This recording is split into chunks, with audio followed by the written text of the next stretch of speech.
Shri PV ગુરુકુળ ગુજરાતી શાળા ધોરણ 4 વિષય પરિસર અભ્યાસ ભાગ 1 પાઠ 10 કપડાં વસ્ત્ર. એક કપડું લો અને એને બહિર્ગોળ કાંચથી તમે જુઓ તો એના તાતણા એકબીજાને જોડેલા દેખાશે. તમે દરજી પાસે જાઓ, કપડાં સીવતી વખતે એ કાપડ કાપે છે તે વખતે કાપેલું પરંતુ તેને ન જોઈતું કાપડ લો અને તેની કિનારીએ તમને શું દેખાય છે એ તમે જુઓ. કિનારીએ તમને દોરા લટકતા દેખાય છે. એટલે એક કાપડ વણવા માટે અનેક દોરાઓને આડા અને ઊભા રાખીને કાપડ વણવામાં આવે છે. દોરા કેવી રીતે તૈયાર થાય છે જુઓ. ઘરનું રૂ લો, તે જેટલું લાંબુ કરી શકાય તેટલું કરો. હથેળીમાં લઈને તેને એક બાજુ તરફ મસળો. શું દેખાશે? તો એક તરફ પતલો દોરો તૈયાર થતો દેખાશે. રૂની વાટ લાંબી બનશે અને પહેલા વખતમાં રૂમાંથી સૂતર બનાવવા માટે ચરખાનો ઉપયોગ થતો હતો. આપણા દેશને સ્વતંત્રતા મળે તે માટે મહાત્મા ગાંધીજીએ લોકોમાં સ્વદેશી વસ્તુ વાપરવાની ચળવળ શરૂ કરી હતી અને તે માટે એમણે ચરખાનો ઉપયોગ સૂતર કાતવા માટે કર્યો હતો. સમગ્ર દેશમાં સૂતર કાતવાના ચરખા મંડળો બનાવ્યા અને સ્વદેશી વસ્તુ વાપરવાનો સંદેશો આપ્યો હતો. હવે એક તમારે મુલાકાત લેવાની છે કાપડના દુકાનની. દુકાનદાર પાસે જઈને તમારે કેટલાક પ્રશ્નો પૂછવાના છે અને એની માહિતી તમારે ભેગી કરવાની છે.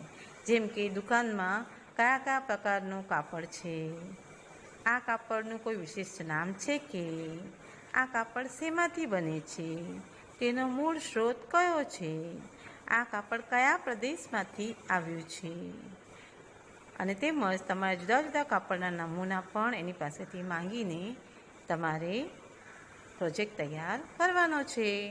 આપેલ કોષ્ટક પ્રમાણે તમારે માહિતી ભેગી કરીને આ રીતે લખવાનું છે. કાપડ અનેક ઘટકોમાંથી બને છે. ઉદાહરણ તરીકે રૂ, ઊન, શણ, નાયલોન, રેયોન વગેરે. આમાંથી કેટલાક સ્ત્રોત વનસ્પતિ પાસેથી છે તો કેટલાક સ્ત્રોત જુદા છે. જેમ કે ઊનનું કાપડ, તો ઊનનું કાપડ આપણને ઘેટાના વાળમાંથી મળે છે. નાયલોન અને રેયોન ડામર જેવા પદાર્થમાંથી બને છે. તો કાપડ જે આપણને મળે છે એના સ્ત્રોતો અલગ અલગ હોય છે. કાપડ બે પ્રકારે વણી શકાય છે. એક તો સોયાની મદદથી તોરણ, સ્વેટર, કાનટોપી વગેરે વસ્તુ ઘરમાં જ બનાવવામાં આવે છે. કાપડ વણવા માટે હાથ શાળનો અથવા તો યંત્રશાળનો ઉપયોગ કરવામાં આવે છે. યંત્રશાળ જે યંત્રની મદદથી ચલાવવામાં આવે અને એમાં કાપડ ઝડપથી તૈયાર થાય છે. હાથ શાળમાં કાપડ વણતા વાર લાગે છે. અને ઊનનું કાપડ જેમ કે સ્વેટર, તોરણ, કાનટોપી એ સોયાની મદદથી જાતે જ વણવું પડે છે. જે તમને જો આ ચિત્રમાં દેખાય છે એ પ્રમાણે ઘણાના ઘરે મમ્મી, દાદી વણીને આ રીતે સ્વેટર, કાનટોપી બનાવે છે. એક પ્રયોગ કરો. નાની બાલદીમાં સ્વચ્છ પાણી લો. તમે આખો દિવસ પહેલાં કપડાં તેમાં પલાળો. કલાક પછી કપડાં બાલદીમાંથી બહાર કાઢો. બહાર કાઢતી વખતે એ બાલદીમાં જ એકદમ નીચોવી લો. હવે બાલદીના પાણીનું નિરીક્ષણ કરો. તે પાણી તમને કેવું દેખાશે? ગંદુ, મેલું. એટલે કપડાની ઉપર ધૂળ ચોંટે છે.